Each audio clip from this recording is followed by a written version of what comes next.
Dear students, आज हम कल का जो यूनिट पोटेंशियोमेट्रिक टाइट्रेशन को स्टार्ट किया था उसको आगे बढ़ाएंगे। पोटेंशियोमेट्रिक टाइट्रेशन की सिद्धांत या प्रिंसिपल क्या है इसके बारे में हम डिस्कस करेंगे। तो पोटेंशियोमेट्रिक टाइट्रेशन द्वारा अनेक अनुमापन किए जा सकते हैं। इस विधि में दो इलेक्ट्रोड का उपयोग किया जाता है। एक तो क्या होता है इंडिकेटर इलेक्ट्रोड, और जिसको आप क्या बोलते हो सूचक इलेक्ट्रोड, और दूसरा होता है रेफरेंस या संदर्भ इलेक्ट्रोड, रेफरेंस या संदर्भ इलेक्ट्रोड।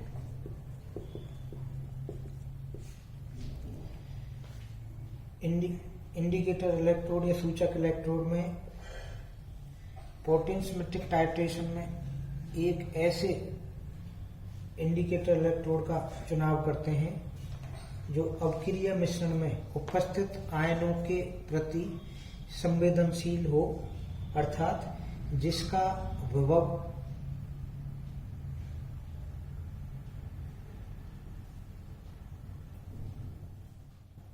विभव विलयन की सांद्रता पर निर्भर करता हो।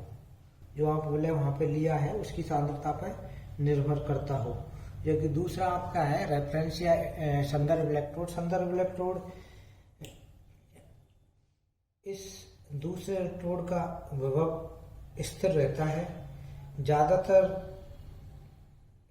संतृप्त कैलोमल इलेक्ट्रोड को रेफरेंस इलेक्ट्रोड के रूप में काम लेते हैं। जो कैलोमल इलेक्ट्रोड होता है उसको क्या है रेफरेंस इलेक्ट्रोड के रूप में काम में लेते हैं। उदाहरण के तौर पर एग्जाम्पल जैसे एसिड बेस टाइट्रेशन।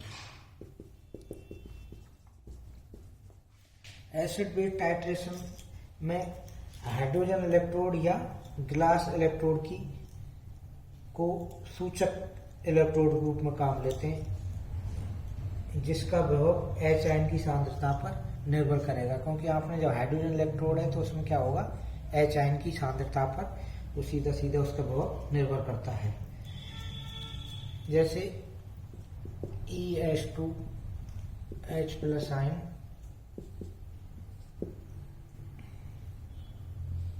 0.591 log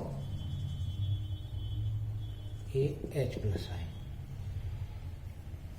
या minus log H plus ion किसके बराबर है pH के। तो आप इसको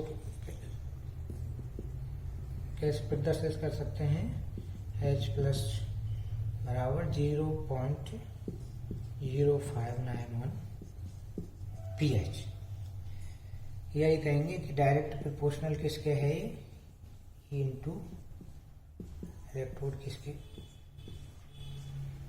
ये इस पर डिपेंड सीधा ही pH पर डिपेंड कर रहा है। रेफरेंस इलेक्ट्रोड के रूप में संतृप्त कैलोमल इलेक्ट्रोड का चुनाव करते हैं। इस विधि में अनुमाप या टाइट्रेट को बीकर में लिया जाता है। वह अनुमापक टाइट्रेंट को बीरोट में लेते हैं। अनुमाप में दोनों इलेक्ट्रोड को डुबो दिया जाता है, यानी आपके इंडिकेटर इलेक्ट्रोड और कैलोमल या रेफरेंस इलेक्ट्रोड दोनों को क्या करेंगे डुबो देते हैं।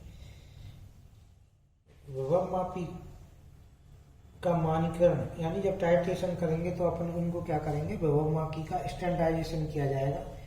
तत्पश्चात इन दोनों इलेक्ट्रोडों को की कंसंट्रेशन जो सर्वप्रथम होती है उसको क्या है पोटेंशियोमीटर विभव मापी द्वारा डालकर इसका विभव ज्ञात कर लेते हैं। इसमें कितनी उसकी जरूरत पड़ती है अपने को 1 ml से 2 ml कंसंट्रेशन। थोड़ी थोड़ी मात्रा में इसको क्या करेंगे अपन टाइट्रेट में डालकर विभव नोट कर लेते हैं। तुल्य बिंदु पर अनुमापक की थोड़ी सी मात्रा डालने पर विभव में बहुत अधिक परिवर्तन प्राप्त होता है।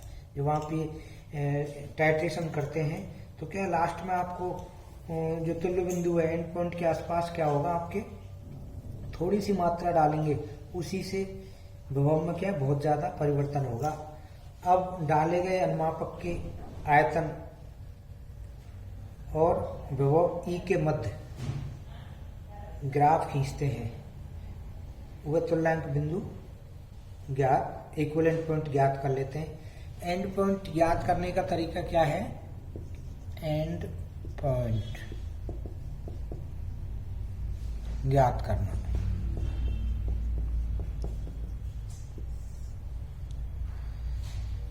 ग्राफीय विधि द्वारा अनुमापन का अंतिम बिंदु ज्ञात कर लेते हैं। जो आप ग्राफ आएगा उसके आधार पर आप क्या करेंगे, अंतिम बिंदु ज्ञात। तुल्य बिंदु ज्ञात करने के लिए ई और वी के मध्य ग्राफ, इनके मध्य ग्राफ प्लॉट करते हैं। यदि ग्राफ का स्लोप यानी उसका ढाल अधिक है तो इससे तुल्य बिंदु ज्ञात कर लेते हैं। जहां भी आपका स्लोप ज्यादा होगा, जैसे आप इस मैं आपको इसके मध्य जैसे ग्राफ आप बनाते हैं ई और वी, तो आप इस तरह के, तो जहां पे स्लोप यहाँ है तो ये इसका क्या हो गया, तुल्य बिंदु। इस तुल्य बिंदु को ज्ञात कर लेते हैं। यदि उपयुक्त ग्राफ से तुल्य बिंदु स्पष्ट नहीं आता, यदि ये आपके क्या हो, स्पष्ट नहीं आ रहा है, बिल्कुल क्लियर नहीं हो रहा है कि क्या इसकी रीडिंग होगी, नहीं आता है, तो ई और delta E upon delta we तथा वी के मध्य ग्राफ खींचेंगे। के मध्य ग्राफ खींचते हैं जिससे निम्न प्रकार का ग्राफ प्राप्त होता है और इस ग्राफ का अधिकतम एंड पॉइंट प्राप्त हो जाता है। यानी इनके मध्य जब आप ग्राफ खींचोगे तो किस तरह का आएगा, आपके delta E upon we delta और वी के मध्य, तो आपके किस तरह का आता है ग्राफ,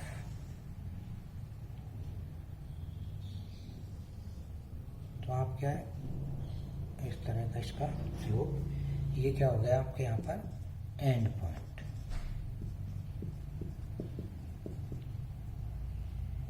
ये ग्राफ प्रथम अवकलन कर्व कहलाता है। ये वाला प्रथम अवकलन कर्व या ग्राफ कहलाता है। और भी यदि अर्थात इस एंड पॉइंट का निर्धारण करने के लिए अपने को और बिल्कुल सटीक जाना है कि इससे आपको हेल्प नहीं मिल रही है, हालांकि इससे हो जाता है, तो आप क्या करोगे, इसको delta E upon we delta तथा वी के मध्य जो ग्राफ खींचा था उसको आप क्या करोगे स्क्वायर, तो इससे आपको और अच्छे रिजल्ट मिल जाते हैं। यानी और भी आपको बिल्कुल सटीक, कई बार ये होता है कि कंसंट्रेशन एसिड बेस की आप जिसका भी टाइट्रेशन कर रहे हो और तो उसके एंड पॉइंट आपको स्पष्ट नहीं हो रहा, तो आप किसके मध्य graph delta E square upon delta और किसके मध्य ग्राफ खींचेंगे, वी के मध्य। और ग्राफ किस तरह का आएगा इसमें,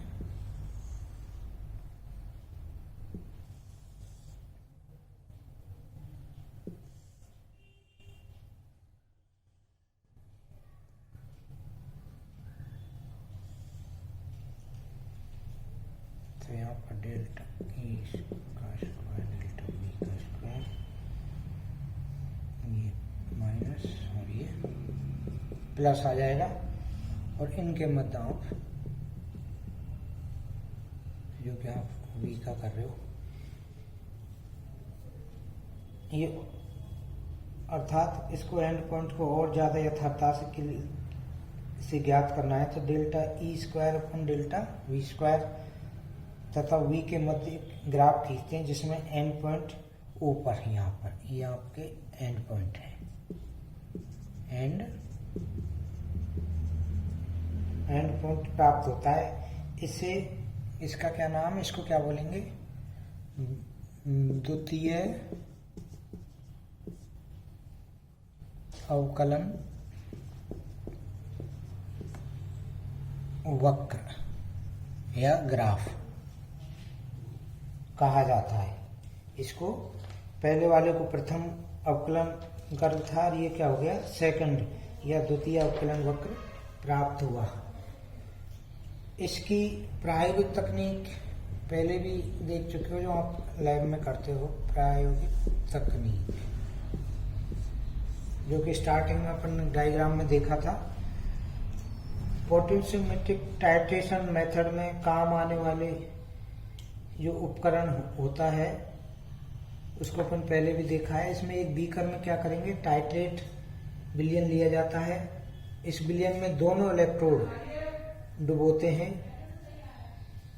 एंड रेफरेंस और आपका कैलोमल इलेक्ट्रोड, दोनों ही इलेक्ट्रोड डुबोते हैं। रेफरेंस इलेक्ट्रोड के रूप में सामान्यतः क्या लेंगे, आपके संतृप्त कैलोमल इलेक्ट्रोड काम में लेते हैं, तथा दोनों इलेक्ट्रोडों को बहुमापी से क्या कर देंगे, जोड़ देंगे, और ब्यूरेट से धीरे धीरे अनुमापक को मिलाया जाता है, और बिलोडक की सहायता से उसको क्या करते हैं, हिलाते जाते हैं, और प्रत्येक बार विभव को अपन क्या कर लेंगे, नोट कर लेते हैं। ये इसका प्रायोगिक जो एक्सपेरिमेंटल पार्ट है उसको जो आप करते हो, तो इसका ये तरीका है कि दोनों इलेक्ट्रोड काम में लेंगे और डिप करते जाएंगे, धीरे धीरे आप इसको ब्यूरेट से धीरे धीरे अनुमापक में मिलाया जाता है, जिससे इनके प्रत्येक रीडिंग को आप विभव को नोट कर लेते हैं। तो ये इसकी क्या है, प्रायोगिक तकनीक है, और इसका मेथड है, विधि, उसको भी देख लेते हैं।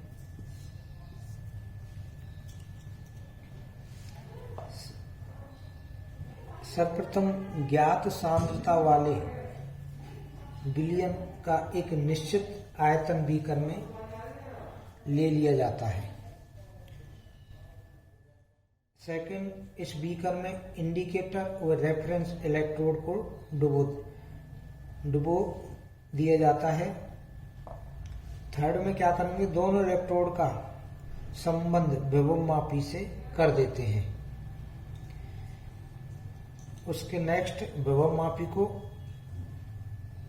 अंशकित करते हैं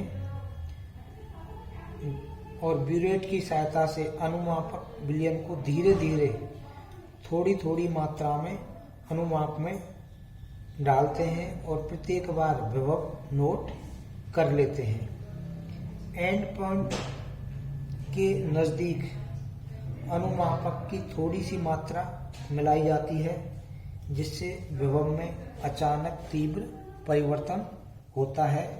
अनुमापक विलयन को अनुमापन में जब तक मिलाया जाता है जब तक एंड पॉइंट के आयतन से 2 ml अधिक ना हो जाए, यानी उसको अपने को थोड़ा सा उसको अधिक करेंगे 2 ml के आसपास, जिससे आपका एंड पॉइंट, तथा एंड पॉइंट ज्ञात करने के लिए 3 तरह के आपने ग्राफ देखे थे, E और V के मध्य, दूसरा delta E open delta V के मध्य, और तीसरा आप E² अपॉन डेल्टा V का स्क्वायर, तथा इनका किनके V के मध्य ग्राफ खींचते हैं। इससे आपको जिस भी विधि से, यानी जिसका भी पोटेंशियोमेट्रिक टाइट्रेशन या बहुमितीय अनुमापन करना हो, स्ट्रॉन्ग एसिड है, स्ट्रॉन्ग बेस हो सकता है, अम्ल क्षार अनुमापन के अलावा और भी आपके जैसे धातु हैं, उनको भी इससे क्या अपन कर सकते हैं, ऑक्सीडेशन रिडक्शन टाइट्रेशन को, रेडॉक्स रिएक्शंस को भी इनके द्वारा अपन ज्ञात कर सकते हैं। तो जो अगला इसमें जो टॉपिक रहेगा उसको अपन नेक्स्ट क्लास में डिस्कस करेंगे, वह है विभवमापीय अनुमापन के प्रकार, कि कौन कौन से आपके सिलेबस में है, जो कि जैसे एक अम्ल क्षार अनुमापन है, कॉम्प्लेक्स मीट्रिक टाइट्रेशन है, ऑक्सीडेशन रिडक्शन पोटेंशियल है। इनको अपन क्या करेंगे, नेक्स्ट क्लास में डिस्कस करेंगे।